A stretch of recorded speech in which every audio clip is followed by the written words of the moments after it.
मी आरक्षणाबद्दल बोललो, मी शेवटची विनंती करतो या सभागृहाच्या माध्यमातून मुख्यमंत्र्यांना की मुख्यमंत्री महोदय, तुम्ही जे आश्वासन देताय ते पूर्ण करणं तुमच्या हातात नाही. अध्यक्ष महोदय, कायद्याचं ज्ञान समाजातलं असं असतंच, पण जेव्हा सरकार आमिष दाखवतं तेव्हा समाज बळी पडतो. एकीकडे ओबीसी समाजाला घाबरून ठेवलंय की तुमचं आरक्षण जाणार. ओबीसी समाजाचं आरक्षण अजिबात जाऊ शकत नाही, कारण का रिझर्वेशनचा प्रश्न हा एका शहरापुरता एका राज्यापुरता मर्यादित नाही, तो देशाला लागू आहे.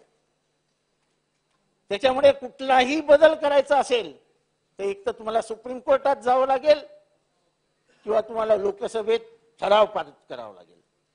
असं असताना ओबीसीला अस्वस्थ करून ठेवायचं, दुसरीकडे मराठा समाजाच्या नेत्यांना बोलवायचं आणि सांगायचं दिलं. कसं देणार हे कधीच सांगायचं नाही. आता काय ते म्हणाल 2 महिन्यात देतो. मी त्यांना चॅलेंज देतो, चॅलेंज.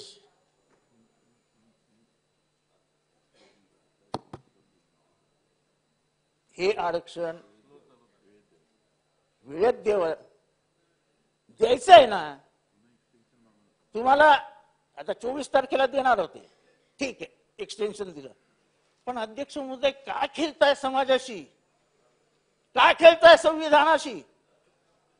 अध्यक्ष महोदय, या महाराष्ट्रामध्ये वाढलेली गुन्हेगारी, वाढलेला सायबर क्राईम, ह्याच्यावर लक्ष नाही. लक्ष कशावर? तर कोणाला फोडायचं आणि कोणाला आणायचं.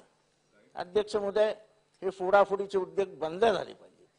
ही लोकशाहीची